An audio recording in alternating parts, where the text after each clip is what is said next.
Now crossing live to the Vice President of the Asian Century Philippines Strategic Studies, Anna Malindog-Uy, now joining us here on RT International. Anna, a great pleasure to get you on the program. Thank you so much for your time today. You just heard me speaking to our previous guest, Vice President Sara Duterte, addressing her supporters, calling for the International Criminal Court to stop the persecution of her father. What is, Anna, your reaction to this, please? Thank you, Rory, for inviting me to your program. Yes, I agree with the Vice President Sara Duterte that, the former President Duterte should be released from the ICC because precisely, first and foremost, the whole thing, especially when you talk about the arrest, was really an affront to our sovereignty as a country, since we are not anymore party to the Rome Statute, and we are not anymore a part of the ICC. So that is basically an affront to our sovereignty. And I think the procedure in terms of how they have done the arrest was also very also illegal, and there were a lot of mistakes in there and not so good. So I think that is partly the reason why the former president should be released by the ICC. And one more thing that is very important, the former president Rodrigo Duterte is already very old.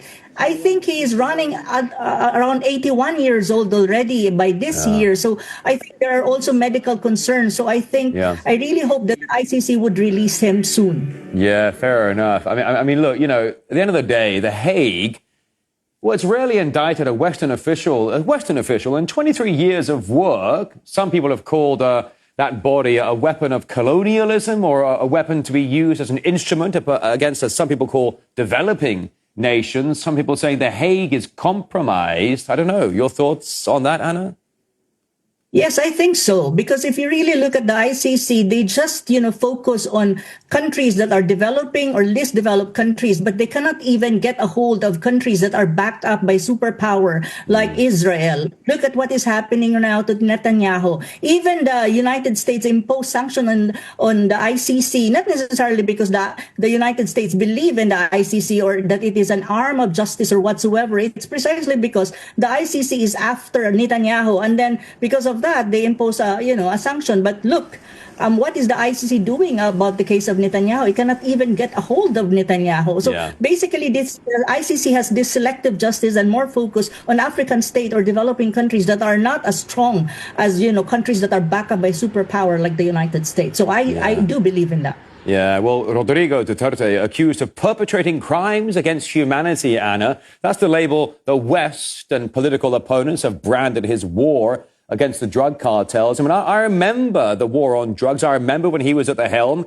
A lot of these drug cartels had some of the most sophisticated weapons in the world. These were violent criminal gangs, and Duterte took a hard line against them. The question is, why was he prosecuted and persecuted for that? Anna, I remember some years ago when John Kerry was the former U.S. Secretary of State. He flew into Manila. He had dinner with the then president, Duterte. At the end of dinner, Duterte came out and said, that guy, John Kerry, gave me a suitcase with $700,000 telling me to do this, do this, do this, and I told him to get lost.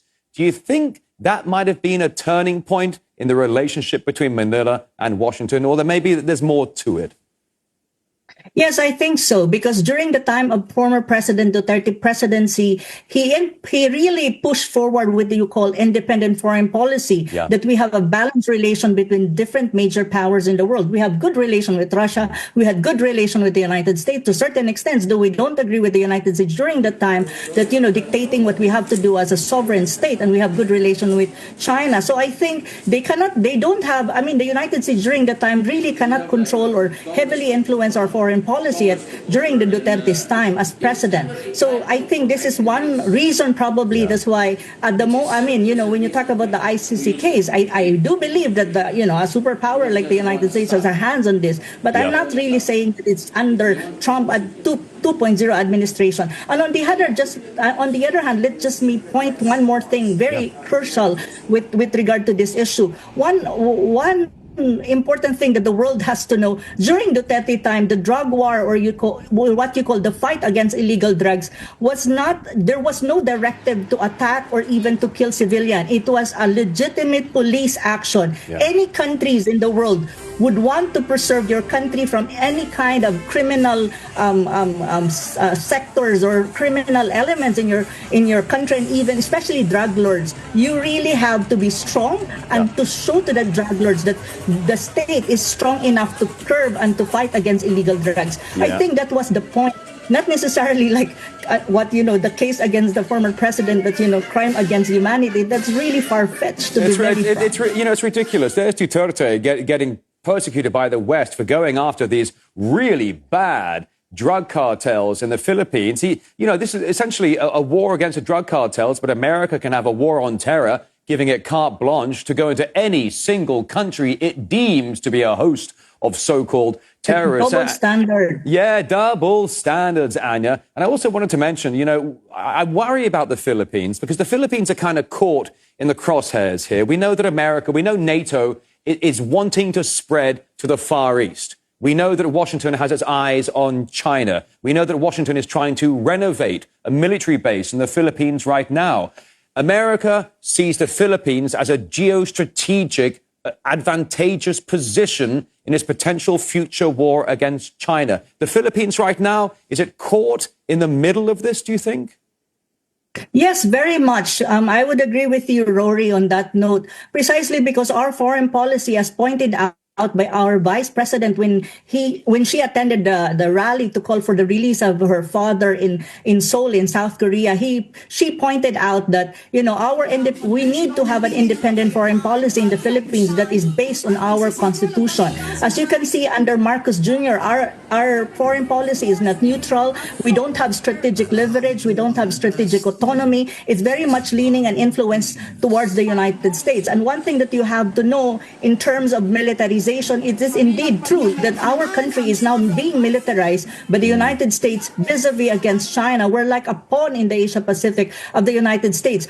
Manifestations of this is, first and foremost, we have the EDCA sites, or what you call U.S. military bases, all placed strategically across the Philippines, facing Taiwan Strait and facing the South China Sea, which is a very high level tension-driven areas. The second one is the deployment of the Typhoon missile system by the Americans. We have military boots on the ground by the Americans. We have deployment of high-level military assets. We also have right now what you call the plan of Pentagon to establish what you call ammunition hub or ammunition factory in Subic, which is a very, very controversial and a very sensitive issue, precisely because the Philippines will be an extension of the military-industrial complex of the United States, and we will be really entrenched in what you call U.S.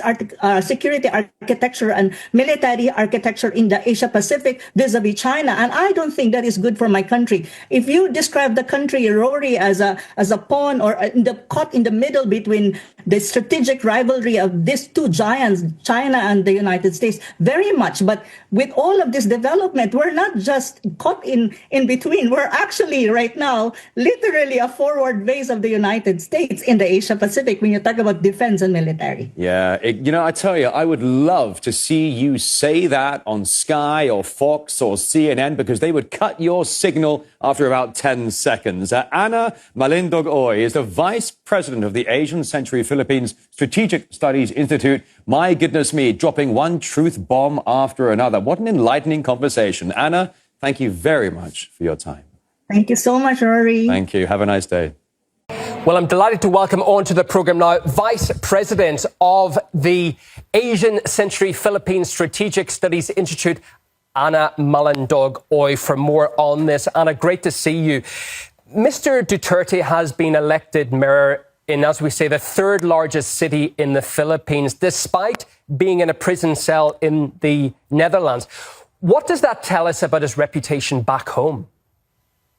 Thank you so much, Jinan, for welcoming back to your program. I think one thing that we have to remember, the former president was elected with a landslide victory in Davao City. And not only, actually, it's the former president who was elected, all Dutertes who run for this midterm election were elected as well so far in a landslide victory. What does this tell us? This tells us that the Filipino people still have that high regard for the former president and, of the Dutertes, and at the same time, this is also would tell us that there is such a thing as a protest vote against the arrest of the former president and the detention of the former president in The Hague at the moment. And also this is also some kind of a verdict coming from the Filipino people, and that that the Duterte is very much still popular, very much powerful when you talk about voting base.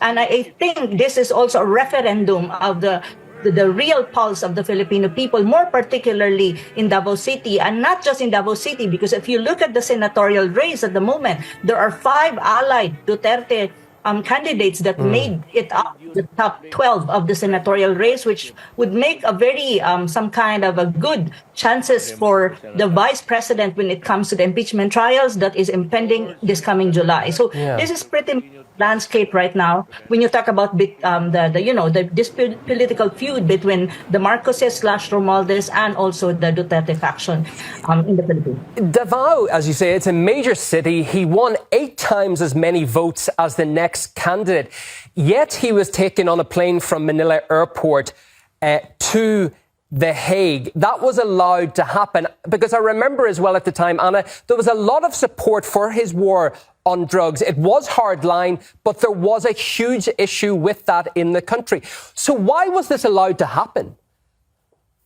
Oh, well, that the arrest of the former president was, I think, as you have said and mentioned earlier, it's really a political move coming from the BBM or the Marcos Jr. administration. It's much more a domestic problem. It's all about politics, and I think the underlying reason that this arrest was allowed to, or there was a cooperation coming from the Marcos Jr. government that to happen is precisely because of the popularity of the former president, and it just so happened before the midterm election. So this is one way of trying to curtail or to a certain extent limit the popularity and the influence of the former president. However, they did not succeed because, as you can see, the opposition, which is being led right now, and clearly by the vice president, which is a Duterte as well, is very much, they actually performed very well in the polls.